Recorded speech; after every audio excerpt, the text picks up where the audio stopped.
प्रिय विद्यार्थियों, online classes में आपका स्वागत है। ये जो पद हम पढ़ाने जा रहे हैं वह रीतिकालीन काव्य संग्रह बीए पार्ट सेकेंड ईयर की पुस्तक से लिया गया है और ये जो पद है वो कवि घनानंद का है। कवि घनानंद द्वारा रचित है। तो देखो, इस पद को हम एक बार पढ़ करके सुना देते हैं।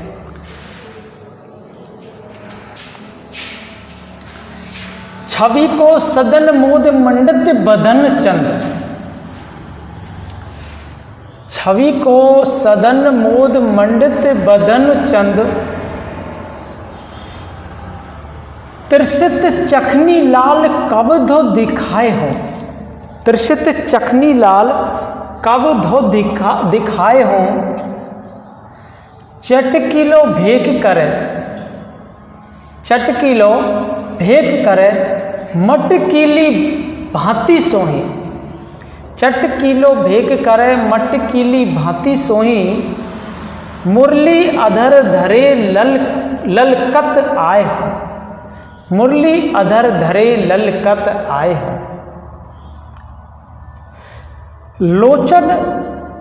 लोचन दुराय कछु मृदु मुस्काए नहीं,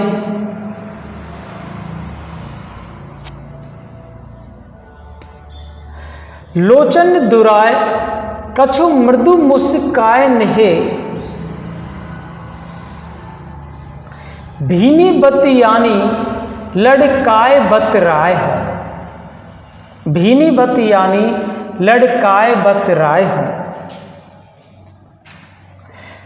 बिरह जरत जिए जानी, बिरह जरत जिए जानी, आनी प्राण प्यारे, विरह जरत जिए जानी आनी प्राण प्यारे, कृपा निधि आनंद को घन बरसाए, कृपा निधि आनंद को घन बरसाए। देखो बच्चों, ये मैंने पद पढ़ा है, इसके जो कठिन शब्दार्थ आए हैं उसको एक बार देख लेते हैं। देखो, त्रिषित, त्रिषित शब्द आया। त्रिषित का मतलब होता है प्यास, प्यास लगना, प्यासी। त्रिषित माने प्यासी। और चखनी, चखनी का मतलब होता है नेत्रों को, चखनी नेत्रों को। आनी माने आकर, आनी कहते हैं आकर। कृपा निधि कहते हैं कृपा के सागर, कृपा निधि किसे कहते हैं? कृपा के सागर। भेक माने वेश, भेक माने वेश। मटकीली कहते हैं चटकीली रंग, चटकीला जो रंग होता है ना उसको मटकीली कहते हैं। लटकत कहते हैं मस्ती से झूमते हुए, लटकत मस्ती से झूमते हुए। और लड़काए कहते हैं ललक उत्पन्न करना, लड़काए ललक उत्पन्न करना। तो देखो बच्चों, ये इसके कठिन शब्दार्थ थे और ये इसका पद है। इसका हम अर्थ करके आपसे परिचित करा देते हैं कि इसका क्या अर्थ है, क्या भावार्थ है इस पद का। तो देखो, छवि को सदन मोद मंडित बदन चंद, तरसित चखनी लाल कब धो दिखाए हो, चटकीलो भेक करे मटकीली भांति सोई, मुरली अधर धरे ललकत आए हो। देखो बच्चों, ये जो अवतरण है ये घनानंद द्वारा रचित घनानंद कवित्व से उद्धृत है। किससे? घनानंद कवित्व से उद्धृत है। इसमें कवि ने कोई गोपी या कोई नायिका, उसकी मनः स्थिति का वर्णन किया गया है, उसकी मनः स्थिति का वर्णन किया है, उसकी मनोदशा का वर्णन किया है। किसने? घनानंद ने। किसी नायिका की जो स्थिति है, नायिका की मन की जो स्थिति है, मन की दशा है, मनः स्थिति है, उसका यह चित्रण किया गया है। गृहिणी नायिका श्री कृष्ण के दर्शनों की इच्छा से विवश होकर के कह रही है। गृहिणी नायिका होती है, उसको श्री कृष्ण के दर्शनों की इच्छा है, अभिलाषा है, तब वह क्या कह रही है, सुनो। छवि को सदन मोद मंडित बदन चंद त्रिषित चकनी लाल कब दो दिखाए हैं। वह कहती है कि हे भगवान श्री कृष्ण, तुम तो सुंदरता के सागर हो, तुम अपने शोभा के सागर हो। प्रसन्नता से पूर्ण चंद्रमा रूपी मुख को, मेरे इन प्यासे नेत्रों को न जाने कब दिखलाओगे।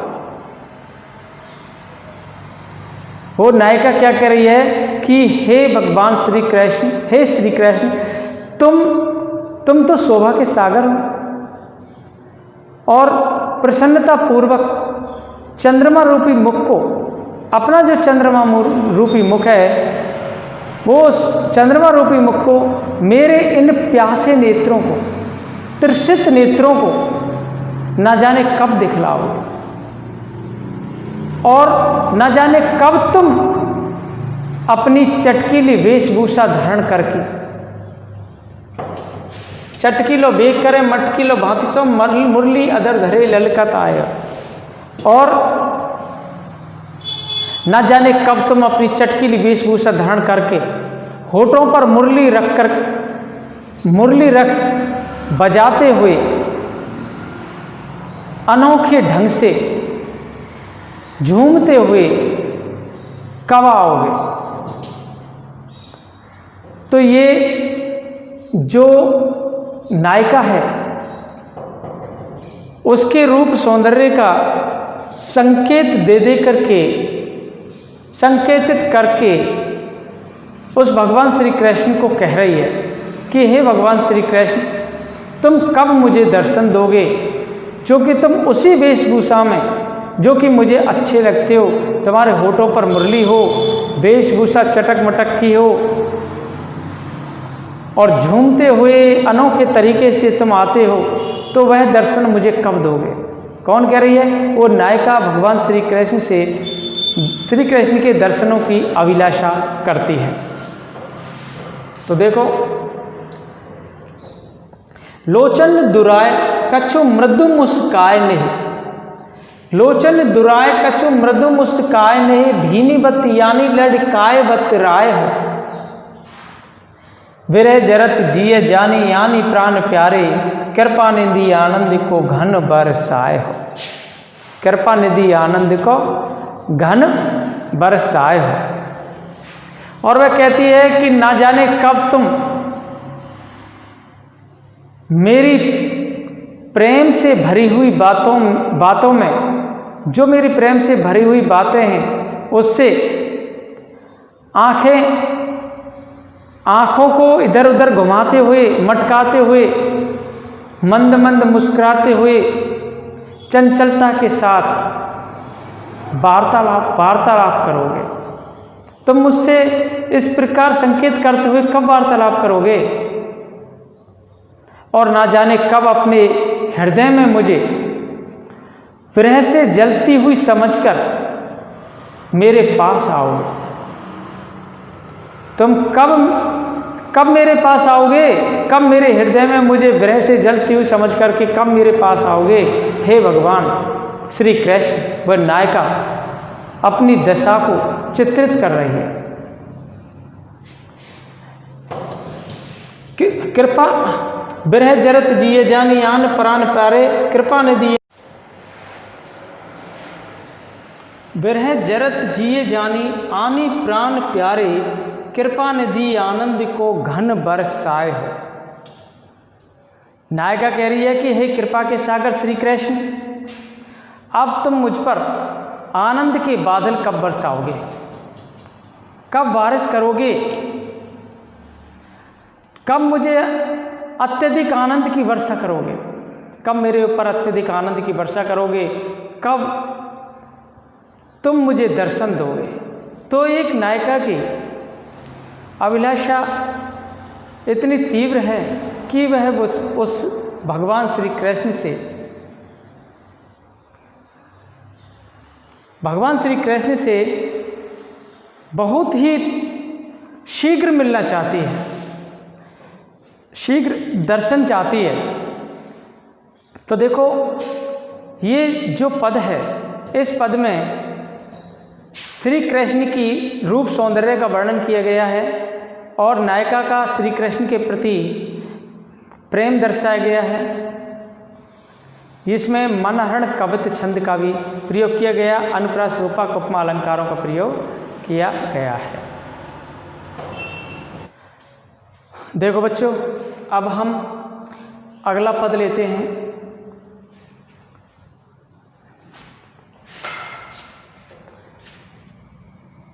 भौरते सांझ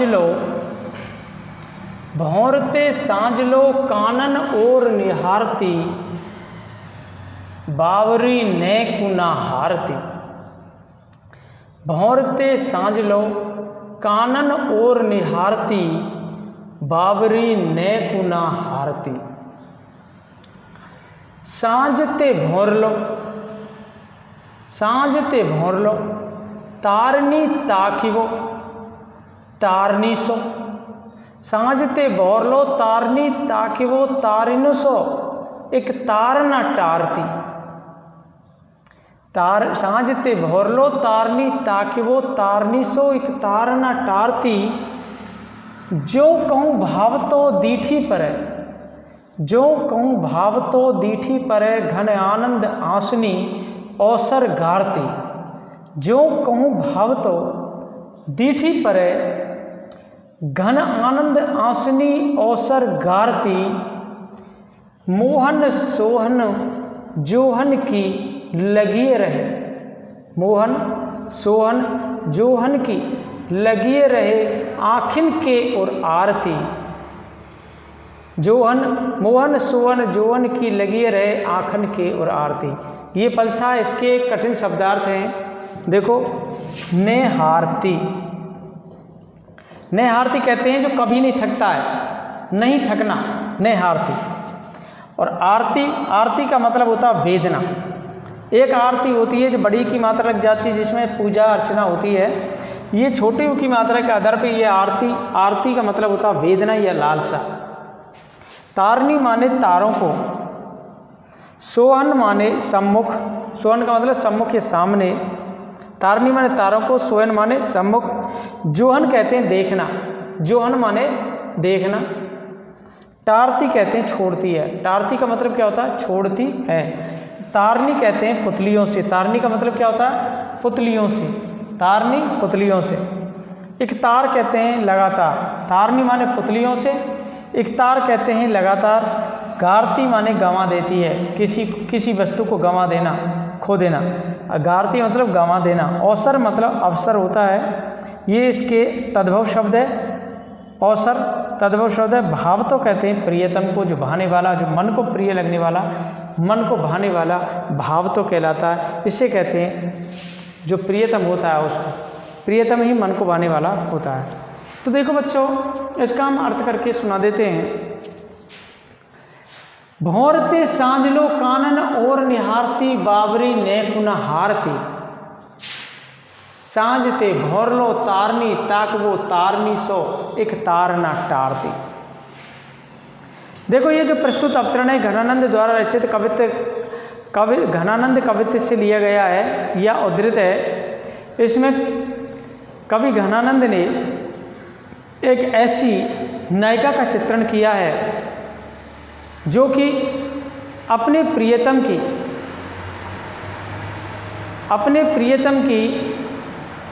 एकटक होकर के लगातार प्रतीक्षा करती रहती है, उसका इंतजार करती रहती है। परंतु उसके सम्मुख आ जाने पर, जब उसके सामने आ जाते हैं उसके प्रियतम, तो वह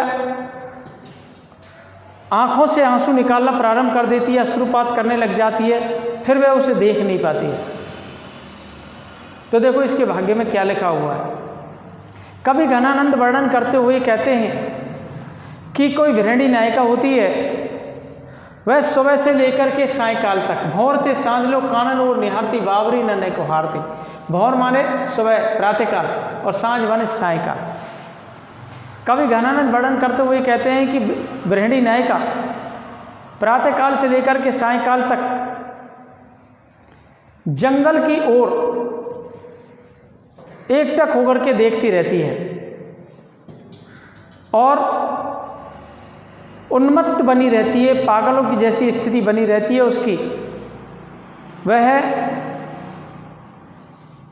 बिल्कुल नहीं थकती है, वह उसको देखती रहती है वनों की ओर, और पागलों की उसकी स्थिति हो जाती है, वह देखते देखते बिल्कुल भी नहीं थकती है। जो कहूँ भावतो दीठ परे घन आनंद आसुनी अवसर गारती, मोहन सोहन जोहन की लगी रहे आखन के और गारती। कवि कहते हैं कि जब प्रियतम श्री कृष्ण गौओं को चरा करके वन से घर लेकर के आते हैं, वे सोचती है कि श्री कृष्ण गांव को चरा करके वन से घर के लिए लौटेंगे, और इसी की वे प्रतीक्षा करती रहती है, इसी की उसे लालसा रहती है, लालसा बनी रहती है कि वह वन की ओर लगातार देखती रहती है कि श्री कृष्ण आएंगे वन से लौट करके गायों को लेकर के, तब मैं उनके दर्शन करूँगी। इस प्रकार वे सायंकाल से लेकर के सुबह तक और सारी रात तारों को ताकती रहती है, अर्थात देखती रहती है। उसकी आंखों की जो पुतलियां हैं वे लगातार देखते रहने से लगातार देखती रहती है और तारों को देखना नहीं छोड़ती है, एकटक होकर के देखती रहती है, वह तारों को देखना तक नहीं छोड़ती है। कहने का भाव यह कि वह नायिका श्री कृष्ण के आने की आशा एवं विरह व्यथा के कारण हमेशा के लिए जागती रहती है। वह कहती है, यदि कभी मेरे प्रिय श्री कृष्ण उसके भाग्यवश, सौभाग्यवश या संयोगवश उसे दिखाई देते हैं, जब उसके प्रियतम अगर सौभाग्यवश दिखाई देते हैं, मोहन सोहन जोहन की लगी रहे आखिन की ओर आरती, अगर उसके प्रियतम श्री कृष्ण उसको एक बार दिखाई भी दे जाते हैं, अर्थात उनकी दृष्टि उन श्री कृष्ण पर जैसे ही पड़ती है तो उसके आंखों से अश्रुपात होने लग जाता है, उसके आंखों से आंसू निकलने लग जाते हैं और वह देख नहीं पाती है और उनके दर्शनों का सुअवसर भी खो देती है। कहने का भाव यह है कि लगातार अश्रुपात होने से उसकी आंखों की दृष्टि ऐसी धुंधली हो जाती है, उन आंसुओं के कारण वह देख नहीं पाती है, अपने प्रियतम को देख नहीं पाती है। इसमें कवि घनानंद जी कहते हैं कि जो विरहिणी नायिका है उसकी जो दशा है वह बहुत ही खराब होती जा रही है, बड़ी ही विचित्र दशा है। वह प्रियतम कृष्ण को अपने सामने देखने की उसके हृदय में एक लालसा तो जागृत रहती है, उसकी आंखें भी उसी ओर लगी रहती हैं तथा उसके हृदय में सदैव उसके दर्शनों की एक लालसा बनी रहती है। देखो उस नायिका का कैसा सौभाग्य है। देखो इसमें छेकानुप्रास अलंकार का प्रयोग किया गया है और ये जो पद था ये सवैया छंद से लिया गया है, सवैया छंद था, ये सवैया छंद था। तो देखो बच्चों, ये जो मैंने ये जो दो पद पढ़ाए हैं ये कवि घनानंद द्वारा रचित थे। श्री कृष्ण की और नायिका की विरह व्यथा का इसमें वर्णन किया गया है, क्योंकि नायिका श्री कृष्ण से बहुत अधिक प्रेम करती थी। धन्यवाद।